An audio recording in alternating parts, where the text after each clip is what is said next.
होठ लागेला सुगा के ठोर गोरी रे तोर। तो ये वीडियो देखला के बाद से भाई लोग है ना केहू अपना दिल पर मत ली, काहे कि वीडियो सिर्फ हंसे हंसावे खातिर बा।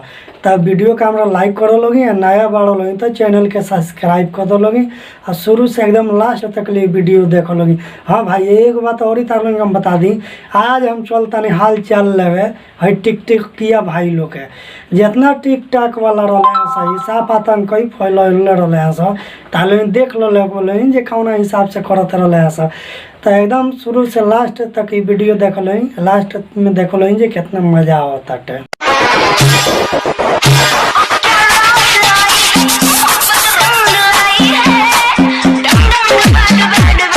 बस हिला ले बबुआ तेहू अब तोरो तो लड़की बने के बड़ी कुली लागल रहा जे कब हम लड़की बन जाई तो हिलावे भर हिला ले, अब ना हिलेबे अब डम डम डूबा डूबा अभी डूबिए गईल एक बाद से फिर कबो आवे वाला नहीं के ना भाई तार लोग देख लो जे कौना हिसाब से हिलावत अटे डम डम डूबा डूबा तो डूब गईल अब नहीं के।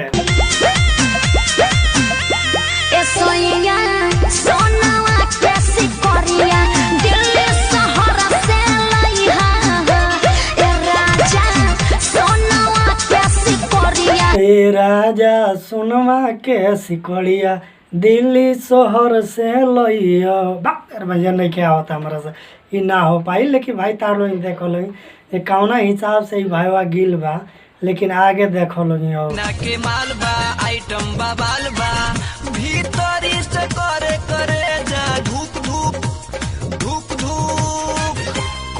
लागल खारा इंजन फूक फूक फूक। ना भाई लोगी तार लोग देखो लोगी जे एकनी के लड़की बने के कितना शौक लागल रहा साफ ही गर्दा मचौले रहा सब रातों रात स्टार बनत रहा सब टिकटॉक पर लाइक पर बीगो पर। तो एकनी के तो खबर ले एकदम जरूरी बाटे। तार लोग ये स्क्रीन पर देखो लोगी ये कौना हिसाब से हिलावत आटे एक एक्टिंग देखो जे लड़किन से तनको घाट नहीं के तार लोग ना भाई तार लोग खुद देखो लोगी आ तार लोग बताओ लोगी ये कौना हिसाब से ये डांड हिलावत आटे तार लोग देख के बताओ लोगी भाई लोग देखो लोगी वीडियो जे कौना हिसाब से ही हिलावत।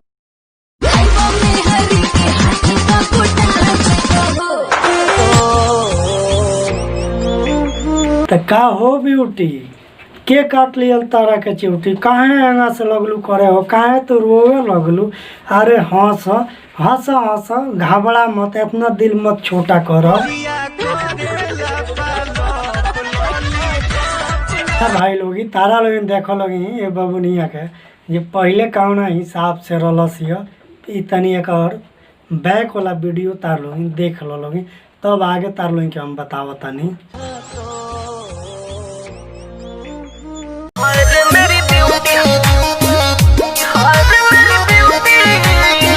दोनों टाइम को झाड़ू पोछा कर रही हूँ, 3 टाइम के बर्तन धो रही हूँ, ठीक है?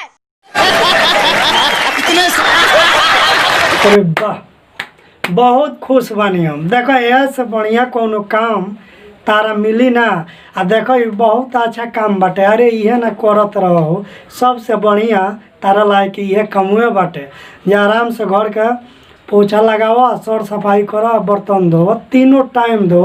देखो ऐसे बढ़िया कोनो काम मिली ना हम तो कहे जे ये तू बस करते ही रह। ब्यूटी खान बड़ी होशियार भइलू बड़ी दुख भइल बात तो सुने के कल झुलनिया में धक्का बोलम कलकत्ता चला हो गइल तो कैसे नचबे रे कनियावा टिकटॉक बंद हो गइल। एक बात तो सच हो गया कि मैं लाइफ में जिसको भी दिल से चाहती हूँ ना वो मुझसे दूर हो जाता है, चाहे वो इंसान हो जानवर हो या टिकटॉक। अरे यार देखो हम तार दुख समझ सकतानी जे कितना तार लगे दुख पहुँचल बाटे, लेकिन एगो बात हमरा समझ में नहीं आवत कि जे सब कुछ छूट गइल ठीक बाटे लेकिन जानवर तक तारा लग से काहे चल गइल, जानवर के साथ काहे तारा से छूट गइल हो।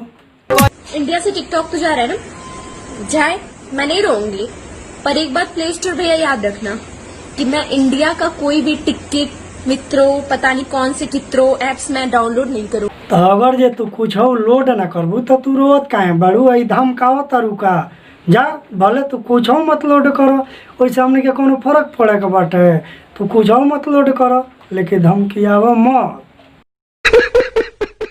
अभी मैं ये हैरान हूँ कि लोग हैं जो मैसेजेस कर रहे हैं दैट हाँ आप टिकटॉक बंद हो रहा है, कैसे हो टिकटॉकर्स। तो व्हाट इज दिस, मतलब अभी क्या हो जाएगा, ज्यादा से ज्यादा क्या हो जाएगा। जितने लोग यहाँ पे बचे हैं, जितना यूथ यहाँ पे बचा हुआ वो भी बाहर फॉरेन कंट्रीज में चला जाएगा, इससे ज्यादा तो कुछ नहीं हो। ना भाई लोग तार लोग बताओ लोग कि ये चाइनीज बीमारी बैन कैला पर ये कौना हिसाब से ये लोग कहता लो तो चलो लोग निकलो लोग तार लोग के कौनो जरूरत नहीं है। जितना यूथ यहाँ पे बचा हुआ वो भी बाहर फॉरेन कंट्रीज में चला जाएगा, इससे ज्यादा तो कुछ नहीं हो।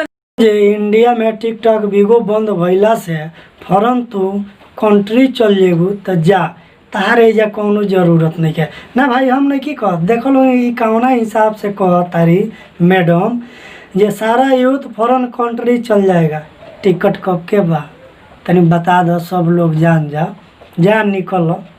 अगल झुलनिया में धक्का बोलम कलकत्ता चला चला।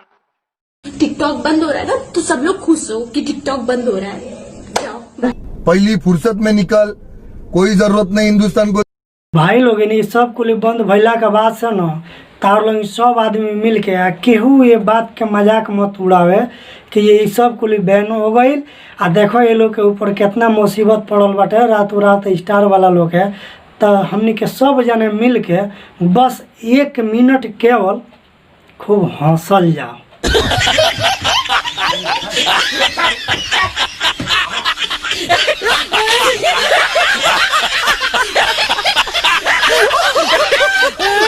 आई होप कि वीडियो भाई तालों के जरूर अच्छा लागल होई। वीडियो के लाइक कर लो, शेयर कर लगी, आ नया बाड़ो लगी तो चैनल के सब्सक्राइब कर लगी। आ दिल पर के मत ली भाई, ये वीडियो खाली एगो हंसे खातिर बन रहा। तो केहू भी भाई अपना दिल पर ये वीडियो के मत ली, काहे कि सिर्फ ही हंसे हंसावे खातिर वीडियो बन रहा। सब्सक्राइब कर